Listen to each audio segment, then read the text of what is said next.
ಇನ್ನು ಡಿಕೆ ಶಿವಕುಮಾರ್ ಅವರ ಹೇಳಿಕೆಯ ಪರವಾಗಿ ಹಿರಿಯ ನಟಿ ಗಿರಿಜಾ ಲೋಕೇಶ್ ಕೂಡ ಪ್ರತಿಕ್ರಿಯೆಯನ್ನ ಕೊಟ್ಟು ಡಿಕೆ ಶಿವಕುಮಾರ್ ಅವರ ಪರವಾಗಿ ಬ್ಯಾಟಿಂಗ್ ಅನ್ನ ಮಾಡಿದ್ದಾರೆ. ಡಿಕೆಶಿ ಅವರು ಹೇಳಿದ್ದು ಸರಿಯಾಗೇ ಇದೆ.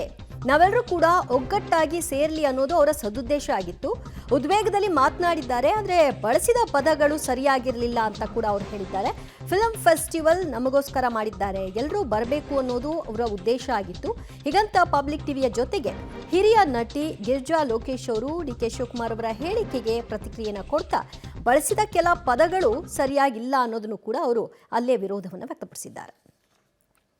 ನಮ್ಮ ಜೊತೆ ಹಿರಿಯ ನಟಿ ಗಿರಿಜಾ ಲೋಕೇಶ್ ಅವರಿದ್ದಾರೆ. ಸೊ ಮೊದಲನೇದಾಗಿ ಸತಿ ಸುಲೋಚನಾ 91 ವರ್ಷ ಆಗಿದೆ. ಇವತ್ತು ಫಿಲಮ್ ಫೆಸ್ಟಿವಲ್ ಅಲ್ಲಿ ಅದರ ಒಂದು ಪ್ರೆಸ್ ಮೀಟ್ ಅನ್ನು ಮಾಡಿದ್ದು. ಸೊ ಏನು ಹೇಳಿ? ಪ್ರೆಸ್ ಮೀಟ್ ಅಲ್ಲ ಅದು, ಅದರ ಬಗ್ಗೆ ವಿಶ್ವ ಸಿನಿಮಾ ದಿನ ಆಗಿ ಆಚರಿಸ್ತಾ ಇದ್ದಾರೆ.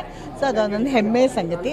ಸಿನಿಮಾ ಶುರು ಆಯ್ತಲ್ಲ ಈ ದಿನದಲ್ಲಿ, ಇವತ್ತಿನ ದಿನ.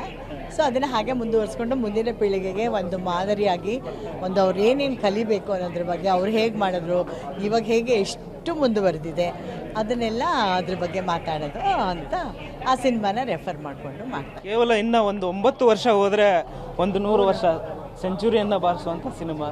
ಆ ಒಂದು ದಿನದಲ್ಲಿ ಮಾಡಿದಂಥ ಒಂದಿಷ್ಟು ಅನುಭವಗಳನ್ನು ಅವರ ಮಕ್ಕಳು ಹಂಚ್ಕೊಂಡ್ರು.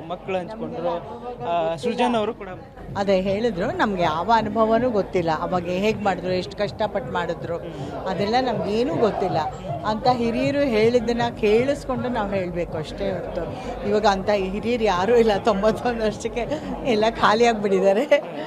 ಸೊ ನಮಗೇನು ಮನೇಲಿ ಮಾತಾಡ್ಕೋತಾ ಇದ್ರು ಅದಷ್ಟೇ ನಮಗೆ ಗೊತ್ತಿರೋದು.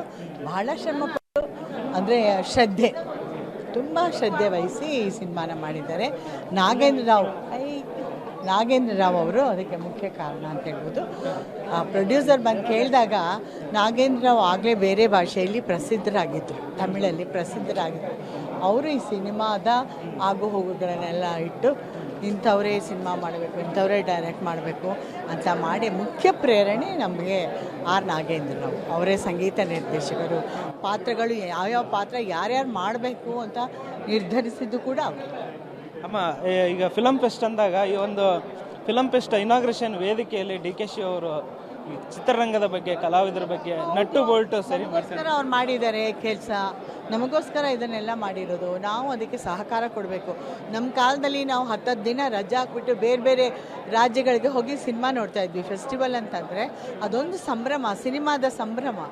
ಬೇರೆ ಬೇರೆ 10 ದಿನ ನಾವು ರಜೆ ತೊಗೋತಾ ಇದ್ವಿ. ರಜೆ ತೊಗೊಂಡು ಸಿನಿಮಾಗಳನ್ನು ನೋಡ್ಕೊಂಡು ಬರ್ತಾಯಿದ್ವಿ. ಅದರಿಂದ ಬೆಳೆದವರು ಎಷ್ಟು ಜನ, ಉಪಯೋಗ ಪಡ್ಕೊಂಡವ್ರು ಎಷ್ಟು ಜನ, ಕ್ಯಾಮ್ರಾಮನ್ ಆಗಿರ್ಬೋದು, ಡೈರೆಕ್ಟ್ರುಗಳಾಗಿರ್ಬೋದು, ಆರ್ಟಿಸ್ಟ್ಗಳಾಗಿರ್ಬೋದು. ಸೊ ಇದು ನಮಗೋಸ್ಕರ ಮಾಡ್ತಾ ಇರೋದು, ನಾವು ಬರಬೇಕು. ಬಟ್ ಅವರು ಬಳಸಿರ್ತಕ್ಕಂಥ ಪದದ ಬಗ್ಗೆ ಹೇಳೋದು ಕೆಟ್ಟ ವರ್ಡ್ ಅಂತ ಏನಿಲ್ಲ, ವಾರ್ನಿಂಗ್ ಅಲ್ಲ, ಬನ್ನಿ ಅಂತ ಹೇಳಿದ್ರು. ಆ ಸಮಯದಲ್ಲಿ ಉದ್ರೇಕಗೊಂಡಾಗ ಏನೇನೋ ಮಾತುಗಳು ಬರುತ್ತೆ, ಇಲ್ಲ ಅಂತಲ್ಲ, ಅದೆಲ್ಲ ತಪ್ಪು ಅಂತ ನಾವು ಅನ್ಕೋಬಾರ್ದು. ಅವ್ರು ಮಾತಾಡಿದ್ದು ಸರಿ ಅಂತ ಹೇಳಿ, ಸರಿ ಅಂತಲ್ಲ, ಸರಿ ಇಲ್ಲ, ಅದು ಅವ್ರಿಗೆ ಅನ್ನಿಸ್ಬೇಕು. ನಾವು ಮಾತಾಡಿದ್ದು ಸರಿನಾ ಅಂತ ಅವ್ರಿಗೆ ಅನ್ನಿಸ್ಬೇಕು. ಸರಿಯಲ್ಲ ಪದ ಬಳಕೆ, ಬಟ್ ನಾವು ನಮಗೋಸ್ಕರ ಮಾಡ್ತಾ ಇರೋದು, ನಾವು ಅದನ್ನು ಉಪಯೋಗಿಸ್ಕೋಬೇಕು. ಅದಕ್ಕೆ ಒಂದು ಗೌರವ ಕೊಡಬೇಕಾಗಿದ್ದು ನಮ್ಮ ಒಂದು ಕರ್ತವ್ಯ ಅಲ್ವಾ. ಅವರು ಕೆಲವು ಪಕ್ಷದ ಕಾರ್ಯಕ್ರಮ ಅಲ್ಲ ಅಮ್ಮ, ಪಕ್ಷದ ಕಾರ್ಯಕ್ರಮ ಇರ್ತೀರಾ, ನಾವು ಬರ್ತೀನಿ ಅಂತ ಅಂದ್ಬಿಟ್ಟು ನೀವು ಏನೇನೋ ಮಾಡಿಸ್ಕೊಂಡಿಟ್ಟಿರ್ತೀರಾ. ಅವಾಗ ನಾವು ಹೋಗದೆ ಇವತ್ತಿಲ್ಲ ಕಣ ನಾಳೆ ಬರ್ತೀನಿ ಅಂದರೆ ನಿಮ್ಗೆ ಎಷ್ಟು ಬೇಜಾರಾಗತ್ತಲ್ವ. ಹಾಗೇನೆ ಅವಾಗ ಅನ್ಕೋತೀರಾ, ಮನಸ್ಸಲ್ಲೇ ಬೈಕೋತೀರಾ, ನೀವು ಕೂಡ ಬೈಕೋತೀರಾ. ಸೊ ಹಾಗೆ ಬೇಕು. ಕಲಾವಿದರಿಗೆ ಆಹ್ವಾನ ಇಲ್ಲ ಅನ್ನೋದು ಸಾಧು ಕೋಕಿಲ ಅವ್ರ ಮೇಲೆ ಕೂಡ ಒಂದಿಷ್ಟು ಆರೋಪಗಳಿದೆ. ಅದನ್ನ ಮೇಲೆ ಅದೆಲ್ಲ ನನಗೆ ಗೊತ್ತಿಲ್ಲಪ್ಪ. ಒಂದು ಕೆಲಸ ಇಷ್ಟೊಂದು ವಿಜೃಂಭಣೆಯಿಂದ ಮಾಡಬೇಕಾದ್ರೆ ಅನೇಕ ಅಡೆತಡೆಗಳು, ತಪ್ಪುಗಳು ಆಗುತ್ತೆ. ಅದನ್ನೆಲ್ಲ ಇದು ಯಾರ್ದಿದ್ದು? ನಮ್ಮದಿದ್ದು ಅಲ್ವಾ. ನಾವು ಅಂದ್ಕೊಂಡು ಬರಬೇಕು. ಪದ ಬಳಕೆ ಜಗ್ಗೇಶ್ ಅವರೇ ಹೇಳಿದ್ರು, ಅಂದರೆ ಅವ್ರಿಗೆ 7 ಗಂಟೆ ಇರೋ ಪ್ರೋಗ್ರಾಮ್ 6 ಗಂಟೆಗೆ ಇನ್ವಿಟೇಷನ್ ತಲುಪಿರ್ತಕ್ಕಂಥದ್ದು. ನಿಮಗೆ ಆಹ್ವಾನ ಮಾಡಿದ್ರೆ ಹೆಂಗೆ? ಅದೆಲ್ಲ ತಪ್ಪು. ಇಲ್ಲ, ನಮಗೆಲ್ಲ ಬೇಗನೆ ಬಂದಿದೆ ಅವರು ಶ್ರಮ ವಹಿಸಿ ಕೆಲಸ ಮಾಡಿದರೆ. ಹೌದು, ಈ ಥರ ತಪ್ಪುಗಳಾಗಿರ್ಬೋದು, ಇಲ್ಲ ಅಂತ ನಾನು ಹೇಳಲ್ಲ. ಅದನ್ನೆಲ್ಲ ಕ್ಷಮಿಸಿ ನಾವು ಒಟ್ಟಾಗಿ ಬಾಳೋದೇ ಅಲ್ವಾ ನನ್ನ ಒಂದು ದೃಷ್ಟಿಯಲ್ಲಿ. ಅದು ಅಪ್ಪ ಅಲ್ವಾ. ನಾನೇನು ಓಹೋ ಎಂಥ ಒಂದು ದೊಡ್ಡ ಕಲಾವಿದೆ ನಾನು ಹೇಳ್ತಾ ಇದ್ದೀನಿ ಅಂತ ಹಾಗೆಲ್ಲ ಅನ್ಕೋಬೇಡಿ. ನಾನು ಹೇಳೋದು, ನಾನೇ ಈ ಫಂಕ್ಷನ್ ಮಾಡಿದಾಗ ನೀವು ಯಾರೂ ಬರಲಿಲ್ಲ ಅಂತಂದರೆ ನನಗೆ ಬೇಜಾರಾಗುತ್ತೆ. ನಾನು ಪ್ರತಿಯೊಬ್ಬರ ಮನೆಗೆ ಹೋಗಿ ಬನ್ನಿ ಅಂತ ಫೋನ್ ಮಾಡಿ ಹೇಳೋಕ್ಕಾಗಲ್ಲ. ಸೊ ಎಲ್ಲ ಯಾರ್ಯಾರ ಹತ್ರ ಕಳಿಸಿರ್ತಾರೆ, ಅವ್ರು ಕಳಿಸ್ಬೇಕು. ಆ ಥರ ಏನೋ ತಪ್ಪುಗಳಾಗತ್ತೆ, ತಪ್ಪಿಲ್ಲದೆ ಯಾವುದೂ ಆಗಲ್ಲ ರೀ ಅಲ್ವಾ. ಯಾವುದಾಗುತ್ತೆ ಮನೆಯದ ಸಂಸಾರ ನಡೆಯುತ್ತೆ ತಪ್ಪಿಲ್ಲದೆ ಅದನ್ನು ಹೇಳಿ. ಸೊ ಅದನ್ನೆಲ್ಲ ನಾವು ಮರೆತು ನಾವು ಬದುಕೋದೇ ಅಲ್ವಾ, ಒಗ್ಗಟ್ಟಾಗಿ ಬದುಕೋದು ತುಂಬ ಕಷ್ಟ. ಒಬ್ಬೊಬ್ಬರದ್ದು ದೃಷ್ಟಿ ಕೋಣ ಒಂದೊಂದು ಥರ ಇರುತ್ತೆ ಅಲ್ವಾ. ಸೊ ಎಲ್ಲರನ್ನ ಕ್ಷಮೆ ಮಾಡಿ, ನಮಗೋಸ್ಕರ ಇದು ಮಾಡಿದ್ದಾರೆ, ಇದನ್ನು ಸದುಪಯೋಗ ಪಡಿಸ್ಕೊಳ್ಳಿ ಅಂತ ನಾನು ಕೇಳ್ಕೊತೀನಿ. ಏನಾದರೂ ತಪ್ಪಾಗಿದೆ ನೀವೇ ಕ್ಷಮಿಸ್ಬಿಡಿ ಎಲ್ಲರನ್ನೂ ಅಂತ. ಥ್ಯಾಂಕ್ ಯು ಅಮ್ಮ, ಥ್ಯಾಂಕ್ ಯು ಸೋ ಮಚ್. ಇದಿಷ್ಟು ಹಿರಿಯ ನಟಿ ಗಿರಿಜಾ ಲೋಕೇಶ್ ಅವರ ಮಾತಾಗಿತ್ತು. ಕ್ಯಾಮ್ರಾ ಪರ್ಸನ್ ರವಿ ಜೊತೆ ಇದನ್ನು ಎಲ್ಗಾಜ್ ಪಬ್ಲಿಕ್ ಟಿವಿ ಬೆಂಗಳೂರು.